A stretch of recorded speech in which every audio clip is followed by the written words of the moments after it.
Assalamualaikum warahmatullahi wabarakatuh.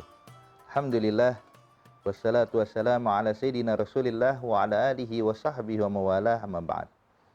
Para musyahidin al-kiram, kita lanjutkan pelajaran kita daripada amalan-amalan yang dilakukan pada bulan suci Ramadan.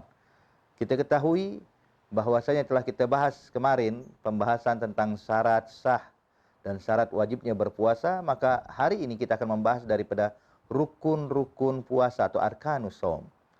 Disebutkan oleh ulama arkanus shaum thalatha. Rukun berpuasa ada 3 perkara. Yang pertama adalah an-niyah.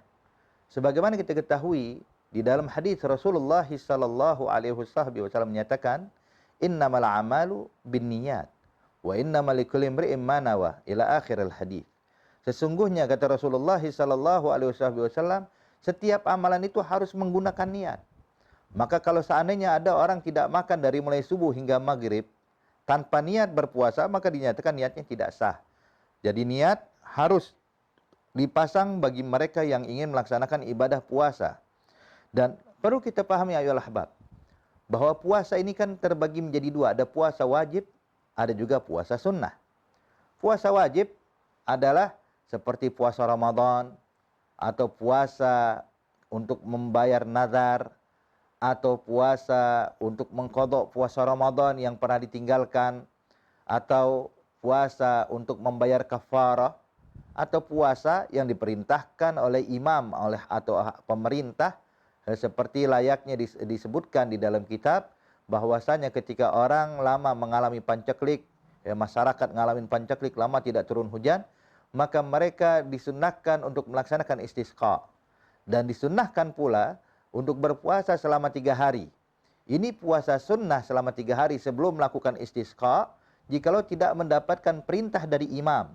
Tapi kalau mendapatkan perintah dari imam, yakni dalam hal ini, yakni pemerintah kita, mewajibkan atau meminta dan memerintahkan semua masyarakat untuk berpuasa, maka puasa 3 hari sebelum melaksanakan istisqa berubah hukumnya jadi wajib.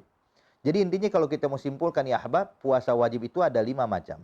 Puasa Ramadan, yang kedua puasa mengqadha puasa Ramadan yang pernah ditinggalkan, yang ketiga puasa untuk menjalankan nazar, yang keempat puasa untuk membayar kafarah, dan yang kelima adalah puasa untuk menjalankan perintah dari seorang hakim atau pemerintah kita. Taib. Jadi di sini puasa wajib, ada juga puasa sunnah.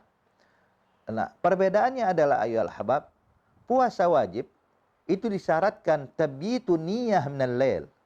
Artinya memasang niat dari mulai maghrib, dari mulai malam. Jadi mulai tenggelam matahari sampai terbit fajar, itu adalah waktu niat puasa wajib.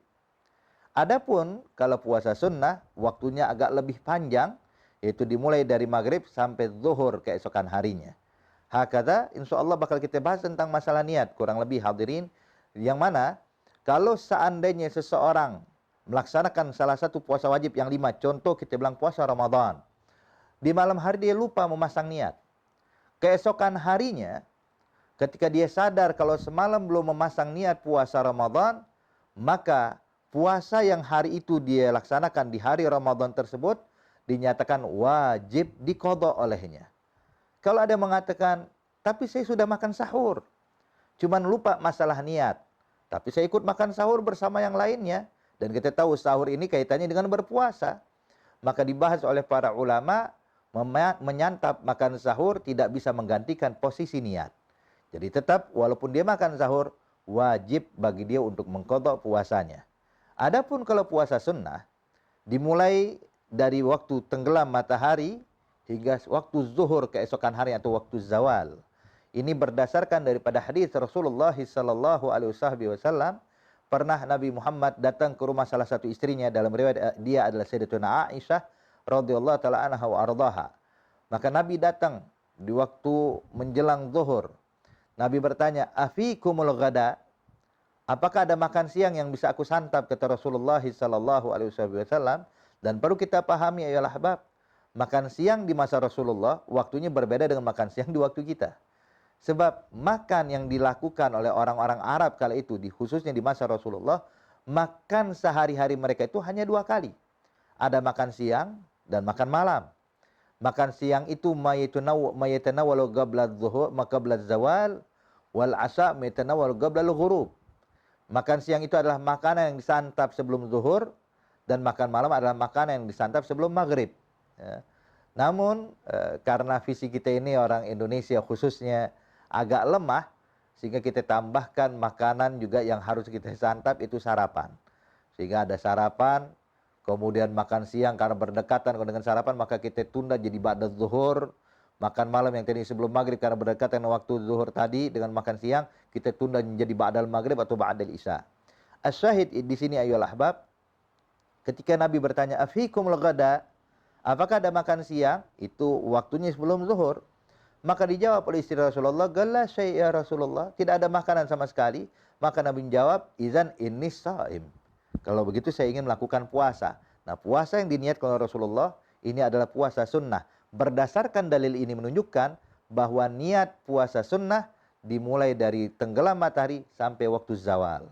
Adapun yang kedua, syarat atau rukun puasa adalah selama dia berpuasa wajib meninggalkan perkara yang bisa membatalkan puasa. Dari makan, minum, dan lain-lainnya yang insya Allah bakal kita bahas di pertemuan berikutnya.